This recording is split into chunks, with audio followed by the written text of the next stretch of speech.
Dr. Buchwalter, could you talk to us about what it was like when you went on a safari in Africa? Oh, the safari was one of my favorite trips.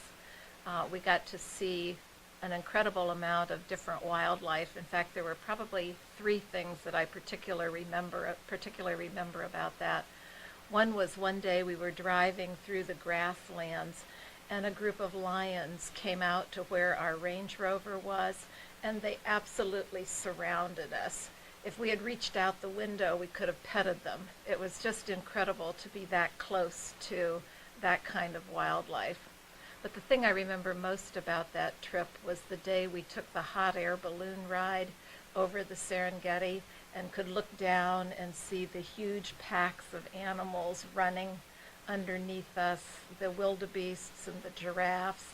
And then we sat down right on the grass, a grassy area in the Serengeti, and they gave us a champagne breakfast. So it really was kind of a morning to remember. It was also an interesting trip because instead of staying in a hotel like you usually do when you travel, this particular safari had us staying in a tented campsite.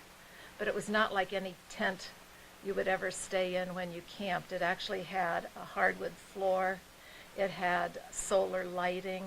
It had a separate area where there was a chemical toilet and a shower where the staff would come and hang hot water in a bag. And then you could pull a chain and actually take a shower just like you were in a hotel, but you were actually in a tent right out in the middle of it was actually a national park.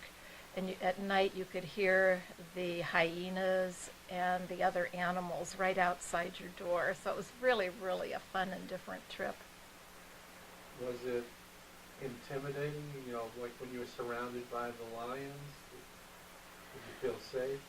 Actually, I always felt safe, but there's always a little bit of uneasiness when you're in a totally unfamiliar area doing things that you've never done before in your life. But the company who arranged the trip really made everybody feel safe.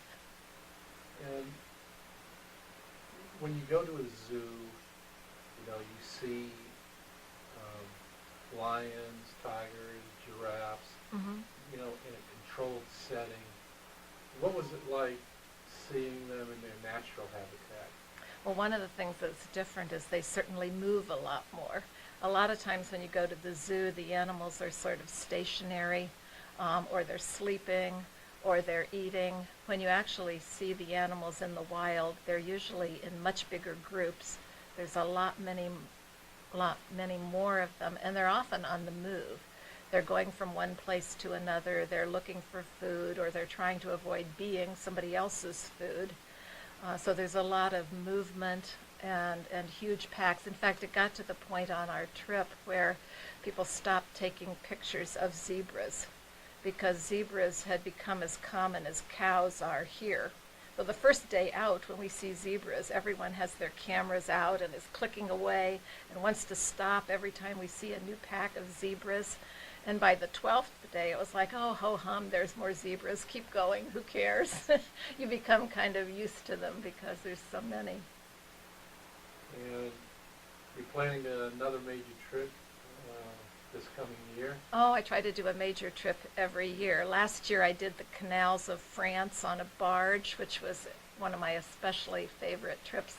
This year I'm going to Italy with some friends, and we're going to spend a week in Positano on the coast of Italy, and then we're going to drive to Tuscany and spend a week in a villa in Tuscany where we plan to sample the wine, the olive oil, and lots of pasta.